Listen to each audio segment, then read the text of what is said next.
You know, bumper stickers are a little cheesy, right? And bumper sticker, on a bumper sticker. A bumper sticker, and everybody bumper sticker, a bumper sticker, bumper sticker. I think as a bumper sticker or as a logo, it's strong for that purpose.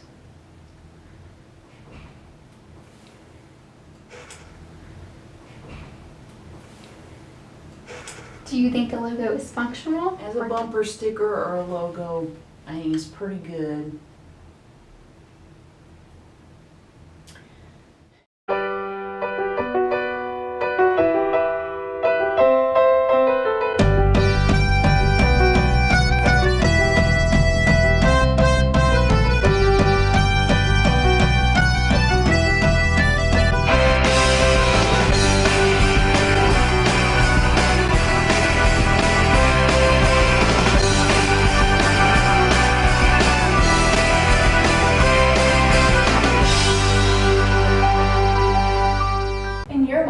Criticism on criticism. How much do you think it's worth? Not very much. It's a very basic logo. I mean, the logo is everything with the company, so I'd say that's worth, you know, tens of millions, or maybe hundreds of millions. Brand identity of that company is worth a lot. Maybe $40 billion. Yeah. Okay. I'd say this one's a design because, like, well, maybe. Absolutely, it's a design. So do you think it's functional, or is it just for pleasure? I think the logo serves its purpose well. I think it's good enough. I mean, yeah, I could say it's functional because you're talking about the arrow. It's not very much for pleasure. The box letters are visually pleasing. The bottom of the D and the E line up along with the X. The box letters, they match on the F and the E. They're the exact same width on both.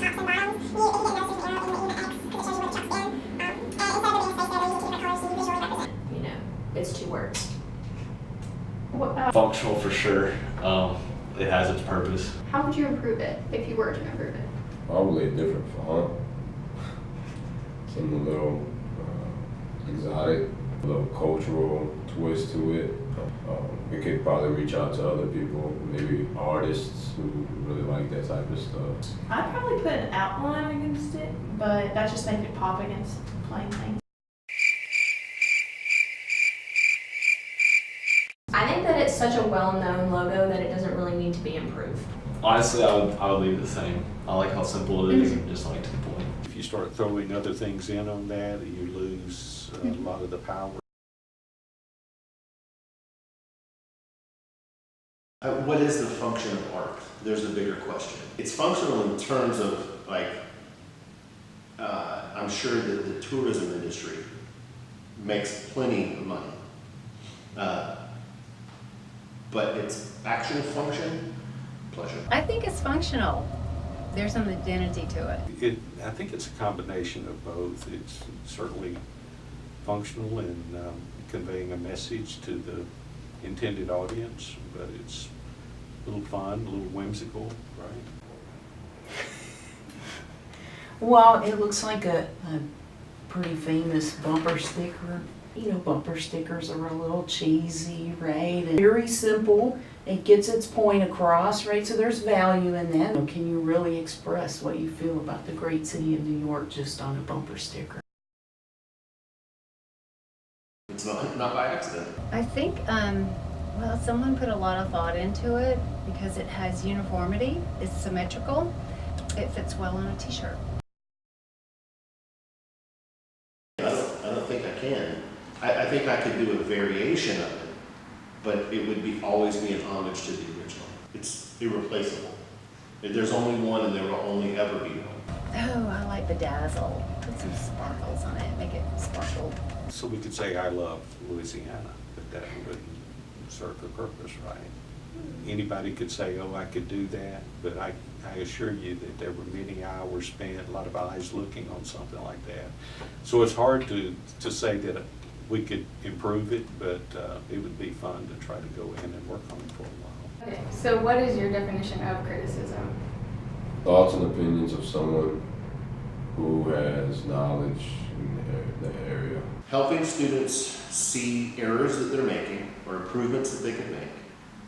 Not in terms of, or not the end result of being to belittle the work or belittle the student, but to help them. Like how you would improve something.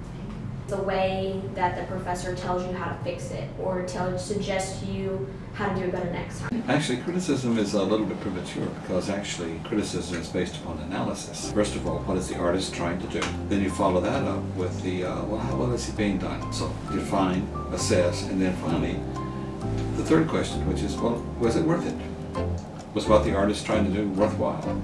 And of course that leads to judgment, which is the doorway into criticism. Saying why something does or doesn't work, or what you think would make it more appealing to you. What's good and what's bad, what can be improved upon, what are some other ways to think about it that may yield a better answer than what you've proposed in your design. I think criticism is actually a good thing. Criticism can be very hard to take. Do you usually consider it positive or negative? Positive, whether it's for me or others, because opportunity for you to learn from it. I think negative criticism doesn't have a place. Yeah, because it has that negative connotation from maybe Those people so that many did it so many people wrong. that don't know how to criticize correctly. We learned from it. It's not always positive. Sometimes it has negative connotations. So I often think of it as a helpful opportunity to grow. Right off the bat, it always seems more negative, but I like to try and take it in a positive. Like if I'm being criticized, I like to take it as a positive way to improve. I never did like a negative critique, but I learned an awful lot. What are your personal experiences with criticism? The toughest critics to deal with are people that you care about. Personally, when I get really harsh criticism, I tend to shut down. My experiences have fluctuated from praise and success, and along the way, silence. Silence is the hard one. Or even worse, the response is, how interesting. That means nothing. This is my motto, be who you needed when you were young. And so I try to live that philosophy. I'm more of like I'll personally criticize myself. I'm like, oh, you need to do this better or that better. I don't really get outside criticism a whole lot, but internally, yeah. I always want people sitting around the table that think differently than I do. And in the end, that's what really makes the best decisions. Would you rather give criticism or receive it? Really don't value criticism that much because I know when I need to fix something. Yeah, I'd rather give criticism and it be honest criticism. I personally would like to give it than receive it because I know that the person receiving it is going to get it the correct way. Yeah, I'd rather give it too, but at the same time, if it's given to me, I can easily take it. I don't know what I've written until someone tells me. And it's they're telling me what I've done, that I learned from what I've done, that I can make it better. Useless without someone telling me, is it working? Oh, neither. Giving criticism takes a lot of effort. I'd probably rather receive it because I don't be mean, I like to give Why? it. It's mentally, it's good for me to do it because I have to really reflect. Human nature is harder to take criticism because it hurts. It's much easier to be the one that knows it all, and criticize somebody else. Why do you think that we fear criticism? Pretty much saying, your work wasn't good enough, That's what's the hardest part about it. Rejection and humiliation. Child is playing around with matches and the parent says, don't do that. The negative, do not do that. It can stick with a kid, but on the other hand, it's purposeful. Hard to take, but very worthwhile. Failure, that you're not living up to your potential or that you thought you were doing a great job, but then maybe you're not. If you put a lot of work into something and it's criticized and you're like, dang, I put in all that work and time and it's not even really worth anything. If you know that I care about what you're doing, then the criticism shouldn't hurt, right? I think it's more of the way you deliver that. Don't let it get into your heart where you're like, oh, I'm terrible. And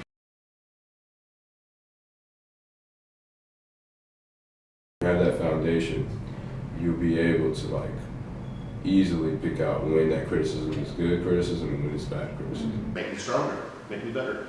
The critic's job is really to be a coach. You always want to get better at what you're doing, so that criticism is like, okay, this is how I can get better. Only with criticism can you progress. and get better. It can be positive criticism or not so positive criticism. Here's what I suggest you do so you can be more successful. Look at it as a way to improve whatever you're getting criticized on. I really think criticism is an essential part of improvement. It is hurtful, but not all things that are hurtful are bad.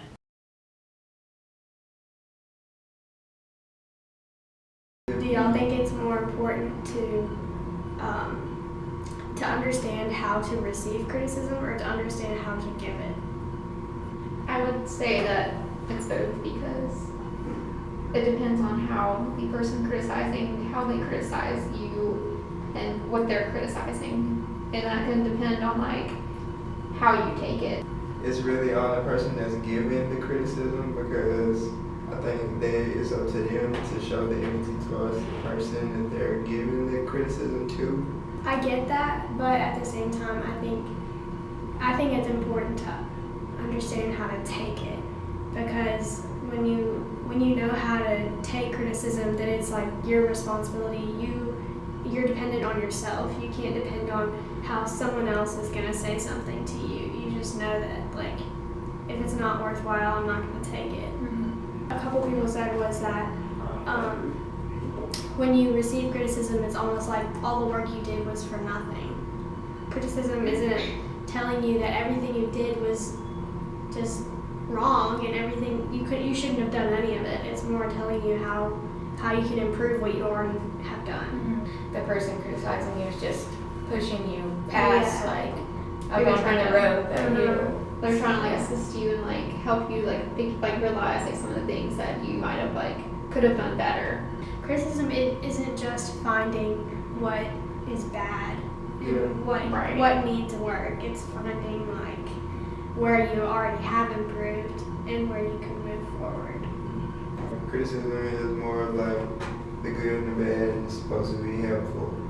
And like feedback, it can go either way, you know? Mm-hmm. So I think of feedback, I think of just like a customer review on a website. It's more of an opinion. Like Yes, criticism and feedback are both opinions, but criticism I think is meant to help the person that is being criticized, and then the feedback is just more of like this person just commentating on how they feel about something. I feel like feedback is just like a casual version of criticism. Yeah. It's like when you call a typeface a font.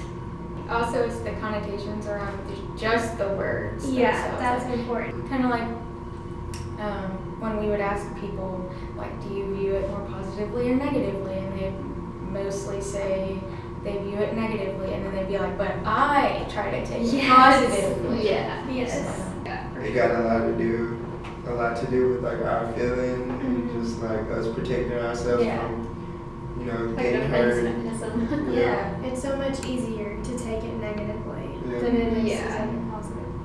Yeah, I think no matter what, we should always value other people's criticism, just because, like, even if you already know that you did something wrong, and like you know that you can change it, you know how you can change it, like someone else's criticism can give you a different like outlook on what you've done wrong. So Whole new perspective. yeah, it's a different perspective, and it's a different like how and why you should be fixing it. So what is your Criticism on criticism.